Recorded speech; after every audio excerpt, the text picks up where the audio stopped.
พรหมาจาโลกาดิปาติ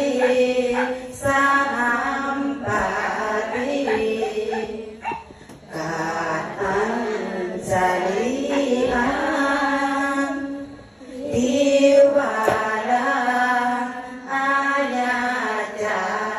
ธาสันติทัสสตาปาราชาคาชาติกาเทเสตุธัมมังอานุกรรมปิมังปัจจังเท้าสหัมบดีพงศ์เป็นบ่อลมในพมมาทรงฤทธิสัตดากว่าบริษัททุกหมู่พงน้อมหัดนมัสการปฏิสถานในที่ทรงควรแล้วจึงบังคมสุริบา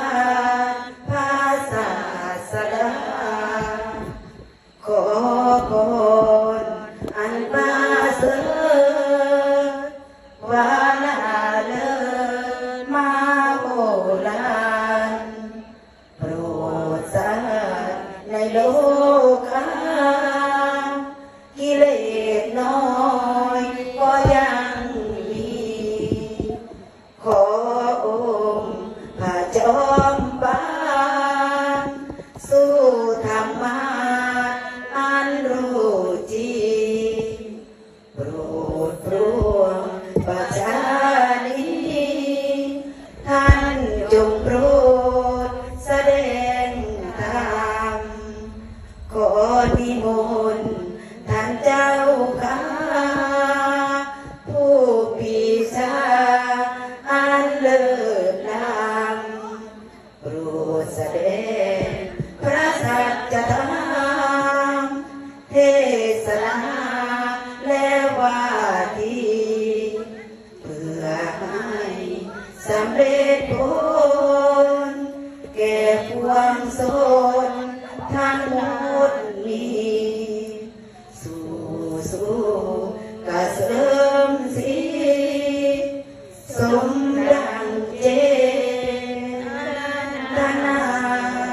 เดินกราบขอนิมนต์พระน้อยที่ให้ธรรมะเป็นทานสาธุ ว่าด้วยคุณธรรมที่บุคคลประพฤติปฏิบัติแล้วบ่สามารถจะบรรลุธรรมได้บ่สามารถจะเข้าถึงธรรมได้มีอยู่6ประการเนาะประการที่1เพิ่นว่าเป็นผู้บ่มีศรัทธาถ้าบุคคลใดพระสงฆ์สามเณรออกตัวญาโยมถ้าบ่มีศรัทธามีความเลื่อมใสแล้วการจะได้บรรลุธรรมนี่ก็เป็นเรื่องยากพระพุทธเจ้าว่าเพราะเฮาบ่มีศรัทธาบ่มีความเลื่อมใสในหลักธรรมคำสอนพระพุทธเจ้าการสิเฮาสิลงมือปฏิบัติคัดเก่านี่ก็เป็นเรื่องยากเนาะถ้าบุคคลบ่มีศรัทธาแล้วการสิมาปฏิบัติก็เป็นเรื่องยากคือพวกเฮาทั้งหลายเนาะพ่อแม่ครูบาอาจารย์สามเณรเอาตัวญาโยมนี่เป็นผู้มีศรัทธาถ้าเฮาขาดศรัทธาแล้วยากเฮาจะสามารถจะประพฤติปฏิบัติตามหลักคำสอนพระพุทธเจ้าได้เพิ่นจึงว่าบุคคลบ่มีศรัทธานี่ก็บ่สามารถจะเข้าถึงธรรมได้บ่สามารถจะบรรลุธรรมได้นี่คือประการที่1เนาะประการที่2เป็นผู้บ่มีหิริเพิ่นว่าถ้าเฮาบ่มีหิริบ่มีความละอายอันนี้ก็ยากเพิ่นว่าการบุคคลนั้นจะสามารถจะบรรลุธรรมได้เพราะว่าคนเฮาจะสามารถจะบรรลุธรรมได้จะเข้าถึงธรรมได้ต้องเป็นผู้มีหิริ มีความละอายต่อบาปเนาะถ้าบุคคลใดบ่มีความละอายต่อบาปแล้วการจะเข้าถึงธรรมบรรลุธรรมนี่เป็นเรื่องยากที่สามารถจะบรรลุธรรมได้พระพุทธเจ้าเพิ่นว่าถ้าเราบ่มีความละอายต่อบาปในการกระทำความชั่วทางกายทางวาจาทางใจสิ่งที่เราได้กระทำต่างๆเนาะถ้าบ่มีหิริก็บ่สามารถจะบรรลุธรรมได้บัดนี้มีโอตตัปปะความเกรงกลัวเนาะเกรงกลัวต่อบาปถ้าบ่มีหิริโอตตัปปะบ่มีความเกรงกลัวต่อบาปแล้วยากนักยากหนาอันนี้จะว่าเป็นสิ่งที่สำคัญเนาะที่พระเจ้าเพิ่นทรงเพิ่นบอกเพิ่นเทศน์เพิ่นสอนนะแล้วก็ข้อที่4เป็นผู้เกียจคร้านมันว่าถ้าบุคคลใดเป็นผู้เกียจคร้านในการศึกษาพระธรรมวินัยในการประพฤติปฏิบัติขัดเกลาเจ้าของแล้วก็ยากคือกันเนาะที่สามารถจะบรรลุธรรมได้ขนาดว่าพ่อแม่ครูบาอาจารย์มีความภาคเพียรพยายามในการประพฤติปฏิบัติเดินจงกรมนั่งสมาธิเจริญภาวนาศึกษาคำสอนพระพุทธเจ้านี่มันก็ยังยากเนาะเพื่อจะสามารถจะบรรลุธรรมได้นะบ่ต้องกล่าวถึงว่าบุคคลเนี่ยจะเป็นคนเกียจคร้านในการศึกษาพระธรรมวินัยในการประพฤติปฏิบัติขัดเกลาเจ้าของน่ะแห่งเป็นเรื่องยากเนาะสิสามารถจะเข้าถึงธรรมได้สามารถบรรลุธรรมได้บัดนี้บุคคลเป็นผู้มีปัญญาสามข้อที่5เนาะเป็นผู้มีปัญญาสามปัญญาสามเป็นญาได้ปัญญาแต่ว่ามีปัญญาอยู่แต่ว่ามีปัญญาในทางบ่ดีเนาะอันนี้คือว่าปัญญาสามเหมือนกันเนาะปัญญาแนวใดปัญญามีปัญญาหลายสามารถจะหลอกลวงคดโกงคนอื่นเฮ็ดแต่แนวบ่ดีเนาะปัญญาพระเจ้าเปรียบเหมือนม้าจิ้งจอกเนาะม้าจิ้งจอกมีปัญญาหลายเนาะแต่ว่าเอาเปรียบคนอื่นคือบางคนมีปัญญาหลายมีปัญญาเพื่อสิเอารัดเอาเปรียบคนอื่นบ่ได้มีปัญญาเพื่อสิขัดเกลากิเลสตัณหาเจ้าของให้มันดีมันงามเนาะหรือว่ามีปัญญาเพื่อจะช่วยเหลือคนอื่นแต่ว่าบุคคลมีปัญญาเพื่อไปเบียดเบียนคนอื่นทำลายคนอื่นอันนี้ก็เป็นปัญญาในทางบ่ดีปัญญาสามเนาะนี่ก็พวกนี้ก็บ่สามารถจะบรรลุธรรมได้เนาะบุคคลจะมีปัญญาสามปัญญาทางบ่ดีปณิข้อที่6เป็นผู้มีความห่วงใยกายสังขารถ้าบุคคลใดยังมีความห่วงใยในกายในสังขารแล้วพระพุทธเจ้าว่าก็ยากอีกสิได้บรรลุธรรมเนาะพวกบุคคลจะบรรลุธรรมได้ข้อแรกๆที่พระโสดาบันนี่คือสักกายทิฏฐิละตัวละตนได้บ่ยึดมั่นถือมั่นในหูเวทนาสัญญาสังขารก็คือขันธ์5เนาะอันนี้แหละมันก็เป็นเรื่องยากคือกันเนาะถ้าบุคคลใดยังมีความห่วงใยในกายในสังขารอันนี้ก็ยากพระเจ้าว่าจะสามารถจะบรรลุธรรมได้เนาะคือพ่อแม่ครูบาอาจารย์มันเดินทางมาเนาะมาเดินจาริกมาประพฤติปฏิบัตินี่นะแม้นสิแดดสิร้อนสิหนาวบ่ได้เพิ่นก็พยายามภาคเพียรถือว่าเพิ่นก็เสียสละเนาะบางคนก็ดำบางคนก็ขาวมาหลายๆมื้อก็ซ้ำกันไปเนาะผู้ดำผู้ขาวก็หน้าตาพอเฮาตากแดดตากลมหลายมื้อหลายเว้นเนาะอันที่ว่าเฮาก็สามารถเสียสละมาได้เนาะเฮาก็บ่ได้ห่วงหยังอันนี้ก็ถ้าบุคคลใดที่ผู้เจ้าเพิ่นว่าไว้ถ้ามีความห่วงใยกายสังขารห่วงชีวิตเจ้าของอยู่นี่ก็ยากสิได้บรรลุธรรมเพราะว่าการประพฤติปฏิบัติธรรมนี่ผู้เจ้าสอนเอาชีวิตเป็นเดิมพันเนาะแม้นจะตายก็ยอมแม้นสิทุกข์ยากลำบากส่ำใดก็ยอมเพื่อยังเลือกเพื่อยอมแลกพระธรรมคำสอนแลกความงามดีคือบ่มาเพื่อปฏิบัติเนาะพอบุคคลจะสามารถบรรลุธรรมได้ก็บ่แม่นเรื่องง่ายเนาะในการประพฤติปฏิบัติถ้าบุคคลมีธรรม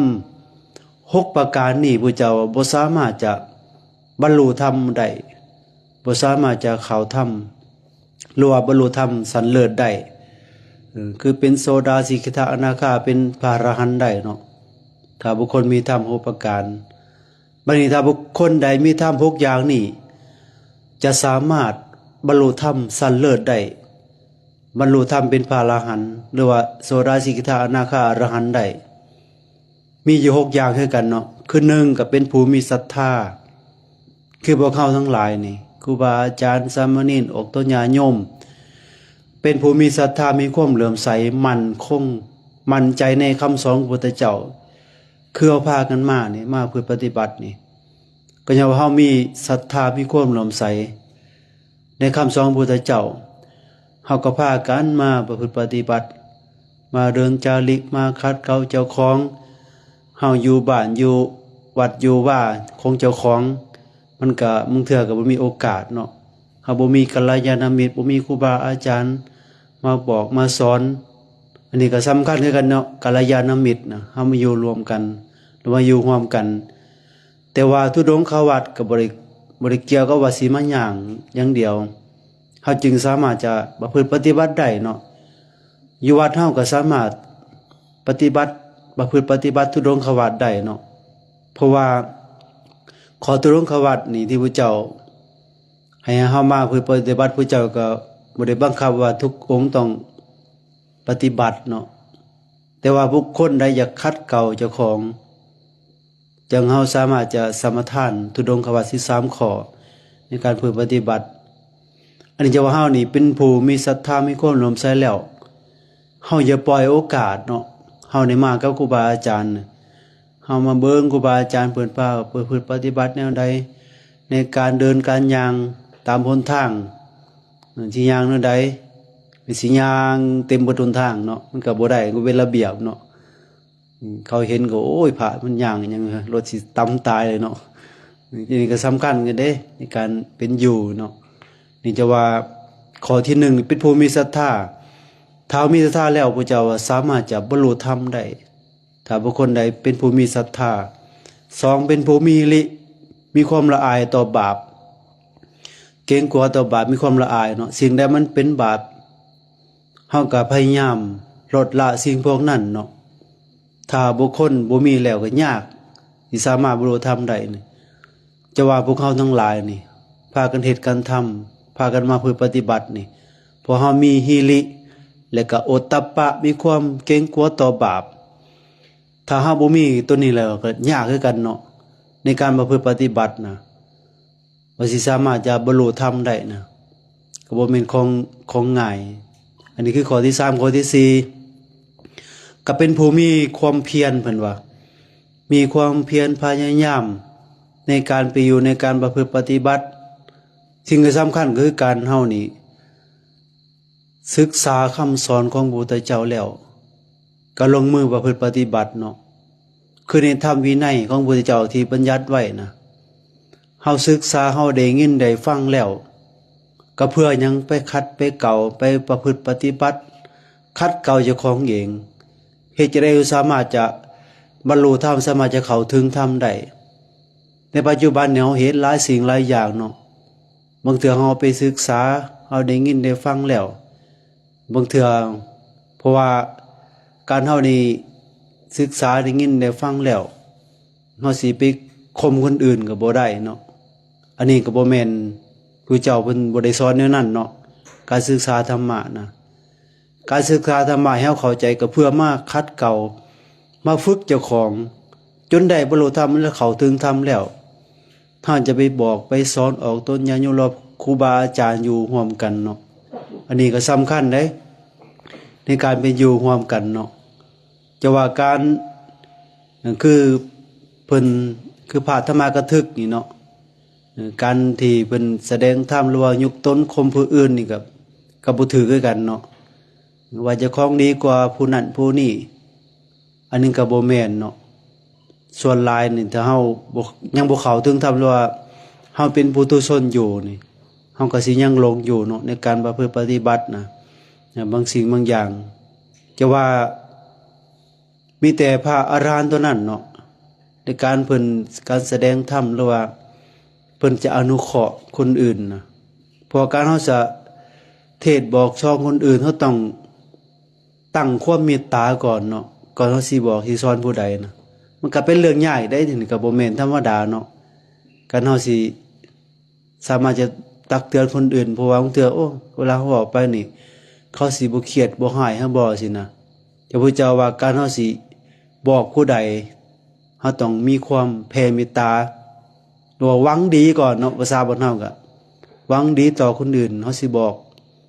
คือเฮาบางคนเนาะบางองค์เทื่อเฮ็ดผิดทำผิดวินัยก็หมู่คณะตักเตือนก็ดีเด้ถ้ามีหมู่คณะตักเตือนนะเพราะว่าเฮาก็สามารถจะผิดได้เนาะแม้นเฮาสิฮู้ในธรรมวินัยก็อย่าแต่ว่าเฮายังเป็นปุถุชนอยู่เฮาก็ยังบ่พึกปฏิบัติบ่ได้เนาะ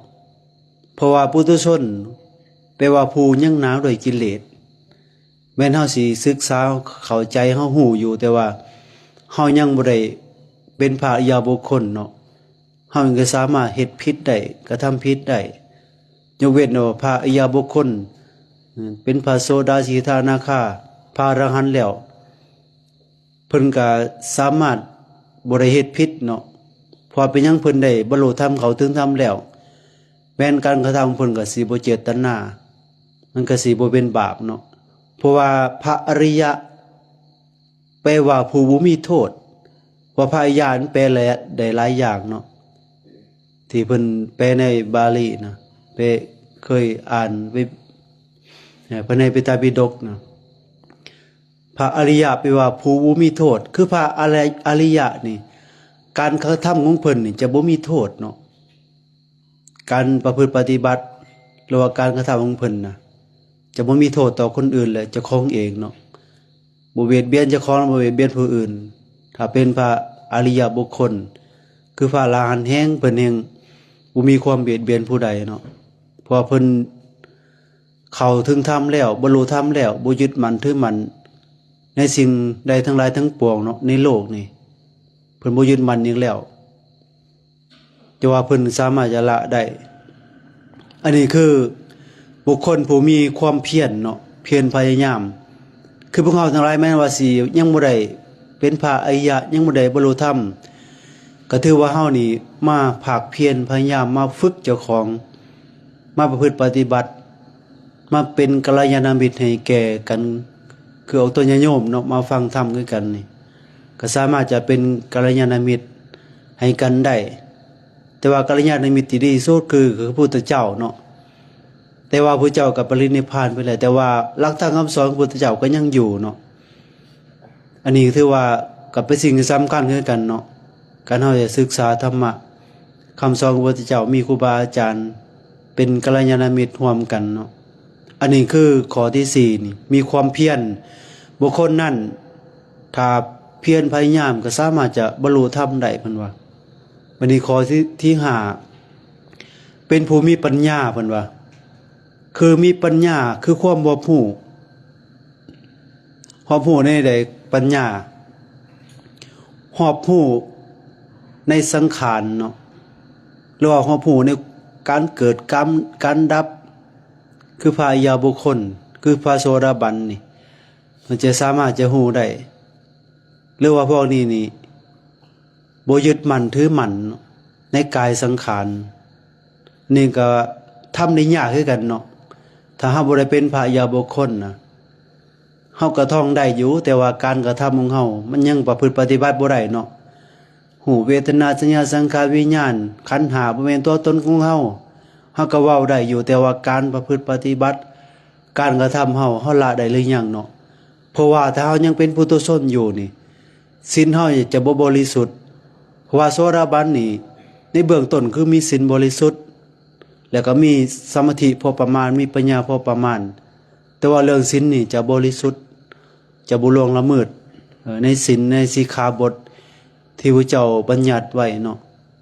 แต่ว่าเฮาเป็นปุถุชนอยู่เฮาก็ยังสามารถจะผิดได้เนาะในศีลปฏิโมกข์นะอันนี้เพิ่นว่าเป็นผู้มีปัญญาคือความรอบรู้ในกองสังขารอันนี้ก็สำคัญเด้การเฮามีปัญญาเนาะเพราะปัญญาเฮ็ดจะได้สามารถจะ บรรลุธรรมสามารถจะเข้าถึงธรรมได้พิจารณาธรรมะคำสอนของพระพุทธเจ้าอันนี้ก็ขึ้นกับตัวเฮาเองเนาะเพราะคนเฮาแต่ละองค์แต่ละทานแต่ละคนนี่จะสามารถจะบรรลุธรรมได้นี่ก็คือตัวเฮาเองเฮาพิจารณาธรรมมาศึกษาธรรมะการประพฤติปฏิบัติธรรมนี่บ่ได้บรรลุอยู่ไสใดหรือว่าการประพฤติปฏิบัติธรรมบ่ได้ปฏิบัติอยู่ไสคือปฏิบัติอยู่กายอยู่จิตด้วยใจเฮานี่เนาะเฮ็ดให้เฮาสิละสิ่งพวกนี้ได้นะการบุคคลสิคือเข้าถึงธรรมเนาะในเบื้องต้นน่ะคือเฮาละกายสังขารคือเฮาให้สิบ่ยึดมั่นถือมั่นเนาะก็คือข้อที่6อยู่นะข้อที่6ผู้เจ้าว่าบุคคลใดเป็นผู้มีความห่วงใยกายสังขารบุคคลนั้นก็สามารถจะบรรลุธรรมได้สามารถจะเข้าถึงธรรมได้นะคือพ่อแม่ครูบาอาจารย์นี่นะเพิ่นเสียสละมาจากวัดจากว่าจากสถานที่ต่างๆเนาะเพิ่นอยู่วัดเพิ่นก็บ่ได้ทุกข์ยากลำบากปานนี้เนาะถือว่าก็ยังเสียสละมาฝึกมาพัฒนาจิตใจไม่สิแดดสิหนาวสิร้อนปานใดก็บ่ห่วงใยกายสังขารเนาะแม้แต่ชีวิตบางองค์ก็สามารถจะเสียสละได้เนาะบางองค์ก็ย่างนโมก็โอ้ยากลำบากมีองค์หนึ่งเพิ่นย่างเพิ่นก็บ่ปานใดเนาะสุขภาพเพิ่นน่ะเพิ่นก็ยังอุตส่าห์มาย่างนโมเนาะย่างหมู่ไปไกลแหละนั่งเป็น30นาทีเป็นชั่วโมงจะมาฮอดน้ำหลังหมู่เนาะเพิ่นก็ย่างอุตส่าห์ย่างเดินทางมาแล้วก็เพื่อหยังก็เพื่อมาภาคเพียรมาพัฒนาจิตใจเจ้าของเฮ็ดได้สิละสิ่งพวกนี้ได้เนาะขณะว่าเฮาปั่นนี่เฮายังละบ่ได้เนาะขนาดผู้เฒ่าอายุสังขารเฒ่าแก่ชราแล้วก็ยังมีความยึดมั่นถือมั่นในกายสังขารยังห่วงใยมันก็เป็นเรื่องยากเนาะที่พระเจ้าเพิ่นว่าไว้เนาะเฮาสิละสิ่งพวกนี้ได้ก็บ่แม่นเรื่องของง่ายจะว่าถ้าบุคคลใดบ่ห่วงใยในกายในสังขารในชีวิตบุคคลนั้นก็สามารถจะบรรลุธรรมได้เพิ่นว่าในการพิจารณาจะว่าอันนี้แต่สมัยก่อนครูบาอาจารย์เพิ่นไปฝึกปฏิบัติเขาป่าเขาดงไปประพฤติปฏิบัตินี่คือเอาชีวิตเป็นเดิมพันเนาะแม้นสิตายก็ยอม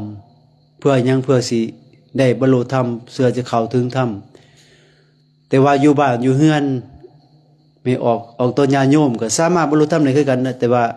แม่นโอ้ยมีสิอยู่วัดอย่างเดียวจึงสามารถจะเข้าถึงธรรมสามารถบรรลุธรรมได้เนาะแต่ว่าการปฏิบัติที่พระเจ้าเพิ่นสอนนะแต่ว่าการปฏิบัตินี่เฮาอยู่ในครอบในครัวมันก็ยากเนาะในการเฮาสิสิมานั่งสมาธิเจริญภาวนาคือบ้านเฮาสิไปนั่งสมาธิอยู่บ้านก็ยากคือกันเนาะแต่ว่ามาวัดก็ใครแน่เนาะบ่มีสิ่งรบกวนเห็นว่าพระเจ้าเพิ่นสอนพระภิกษุทั้งหลายบวชมาในธรรมวินัยพระเจ้าเพิ่นสอนพูนเพิ่นว่าโคนไม้ปาซ่าผีปาซ่าเพิ่นเฮาเนาะเฮือนว่างต้นไม้โคนไม้ปาชัดผูกไปเพื่อปฏิบัติคัดเกลาเจ้าของเห็นบ่แต่สมัยก่อนพระเจ้าสงฆ์สาวกคนนั้นเพิ่นบวชมานะพระเจ้าเพิ่นสอนให้ไปเพื่อปฏิบัติคัดเกลาเจ้าของเองอยู่ป่าอยู่บงสงัดในการเป็นอยู่มันก็สัปปายะในการปฏิบัติมันก็ได้ง่ายเนาะในการเฮามาเจริญสมาธิภาวนาคือเฮาที่มารวมกันหลายๆองค์มาหลายๆคนจังซี่นะบางเทื่อหมู่นั่งผู้จังนั้นก็เว้ากันแซวๆเนาะก็ยากเด้เนาะสิสงบบางเทื่อบางองค์น่ะบางองค์ก็บ่มักในหมู่เว้าเวลาเฮาสงบเนาะคือไกลก็ได้ยินเพิ่นเว้าก็จะเพิ่นเว้ายังก็บ่ฮู้เนาะการเพิ่นล้มกันนะจะว่าการเฮาเจริญสมาธิภาวนาเนี่ยก็สำคัญคือกันเนาะถ้าเฮามีสิ่งรบกวนแต่ว่าเฮายังเป็นผู้ตุชนอยู่เฮายังบ่ได้เป็นพระอริยะแต่ว่าพระอรหันต์แล้วหรือว่าเป็นพระอริยบุคคลแล้วอันนี้มันก็เป็นเรื่องธรรมดาเนาะเพราะว่าคือพระอรหันต์นี่เพิ่นจะบ่ยึดมั่นถือมั่นสิ่งใดแล้วเนาะแม้สิมีคนมารบกวนม มันก็บ่กวนจิตกวนใจเพิ่นเนาะอันนี้ได้สำคัญนี่เอาพากันมาปฏิบัตินี่คือว่าพวกเราทั้งหลายก็มีครูบาอาจารย์เพิ่นพาฝึกพาหัดคัดเกลาเจ้าของเฮาก็พากันมาก็ตั้งจิตตั้งใจเนาะเพื่อหยังก็เพื่อให้เป็นบุญเป็นกุศลออกตัวญาติโยมได้มาให้ข้าวน้ำโภชนะอาหารมาทำบุญให้ทานเข้ามาเพื่อหยังมาทำบุญให้ทานก็เพื่อจะได้บุญนำเฮาเนาะเห็นพระธุดงค์มาโอ้ยคือสิได้บุญหลายเนาะแต่ว่าเฮานี่มีการปฏิบัติเฮามันได้สำได้แล้วเนาะอันนี้ได้สำคัญเนาะในการเฮามาเพื่อปฏิบัติธรรมว่ามาเดินจาริกก็เพื่อมาคัดเกลาเพื่อมาเป็นเนื้อหน้าบุญให้แก่เอาตัวญาติโยมอันนี้จะว่าเฮาก็พยายามเนาะพยายามในการภาคเพียรในการเป็นอยู่ครูบาอาจารย์เพิ่นบอกเพิ่นสอนเฮาก็ตั้งจิตตั้งใจเพิ่นปฏิบัติตามเนาะอันนี้ก็เพื่อตัวเฮาเองนั่นแหละคือการเฮามาเพื่อปฏิบัติธรรมนี่ก็เพื่อประโยชน์เจ้าของเองและก็เพื่อประโยชน์คนอื่นพร้อมเนาะแต่ว่าผู้เจ้าเพิ่นก็สอนคือกันเนาะว่าเพื่อประโยชน์ตนประโยชน์ผู้อื่นประโยชน์ทั้งสองฝ่ายเนาะแต่ว่าบางคนแม้นว่าเจ้าของสิบ่ประพฤติปฏิบัติบ่ได้คัดเกลาแต่ว่าก็บอกสอนคนอื่นก็มีคือกันเนาะอันนั้นก็ได้ประโยชน์คนอื่นแต่ว่าประโยชน์เจ้าของบ่ได้มันก็มีคือกันเด้บางคนนะบางคนเฮ็ดบ่ดีแต่บอกคนอื่นเฮ็ดดีก็มีคือกันเนาะอันนี้มันก็ได้แต่ประโยชน์คนอื่นเจ้าของก็บ่ได้มึงเถื่อเจ้าของบ่มีศีลเพื่อบอกคนอื่นรักษาศีลก็มีคือกันเนาะแต่ว่าแต่สิ่งสำคัญเนาะให้มันได้ประโยชน์เจ้าของพร้อมประโยชน์คนอื่นพร้อมประโยชน์ทั้งสองฝ่ายเนาะอันนี้แหละสำคัญเด้ในการเป็นอยู่นะจะว่าเฮาก็พยายามประพฤติปฏิบัติอยู่ร่วมกันเพราะมันหลายองค์มาหลายวัดมาอยู่ร่วมกันนี่เฮาก็ตั้งจิตตั้งใจคือเฮาเดินทางก็ยังบ่ทันหลายมื้อเนาะกำลัง 6-7 มื้อเพราะเฮาจะย่างเป็นเดือนกว่าจะฮอดจนหมายปลายทางเพราะฉะนั้นเฮาก็ตั้งจิตตั้งใจในการประพฤติปฏิบัติในการเป็นอยู่กับครูบาอาจารย์เวลาไหว้พระสวดมนต์นั่งสมาธิเฮาก็พยายามให้มาร่วมกันเนาะในการเป็นอยู่นะไปแต่ละหม่องแต่ละบ่อนนะให้เขาว่าโอ้ยพระธุดงค์นี่ไปหันไปนี่เสียงก็ดังออกกันแซวๆบ่เป็นระบบบ่เป็นระเบียบจังซี่นะมันก็สิยากกันเนาะมันสิไปทำลายเนาะบ่แม่นไปเผยแผ่ศีลธรรมเนาะเพราะว่าถ้าบุคคลได้เฮ็ดบ่ดีบ่ปฏิบัติบ่ดีนี่ก็เปรียบเหมือนทำลายศาสนาเนาะของพระพุทธเจ้านะทำให้คนเสื่อมอันนี้ก็คือกันเนาะการทำลายถ้าเฮาเฮ็ดให้คนอื่นเสื่อมจากศีลจากธรรมก็คือเป็นเฮานี่เป็นผู้ทำลายเนาะถ้าบุคคลใดบอกสอนให้เขามีศรัทธามีความเลื่อมใสก็ถือว่าเฮาทั้งหลายนี่เผยแผ่หลักธรรมคำสอนพระพุทธเจ้าให้มันเจริญงอกงามขึ้นให้มันหลายขึ้นให้คนได้ฮู้ได้ยินได้ฟังก็ถือว่าเฮาก็ได้ประโยชน์หลายเนาะในการเป็นอยู่อันนี้จังว่าเป็นสิ่งที่สำคัญถ้าบุคคลมีธรรม6ประการนี้ก็สามารถจะบรรลุธรรมได้ที่พระเจ้าเพิ่นบอกเพิ่นสอนเนาะในที่ว่าเฮาทั้งหลายก็พากันภาคเพียรพยายามพวกเฮามีโอกาสได้มาบวชได้มาปฏิบัติแล้วอย่าให้มันเสียประโยชน์เนาะในการเฮาเกิดมาเป็นคนเป็นมนุษย์เฮามีโอกาสได้มาบวชได้มาปฏิบัติได้พบพ่อคำสอนพระพุทธเจ้าถ้าเฮายังบ่ได้บรรลุธรรมเฮายังเป็นปุถุชนอยู่เฮาก็ยังบ่พ้นจากอบายภูมิทั้ง4เนาะแม้นเฮาสิบวชเป็นพระกยาแม้นเฮาสิบวชฮอด100 พรรษา แต่ว่าเฮาเป็นปุถุชนอยู่นะเฮาก็ยังบ่พ้นจากอบายภูมิ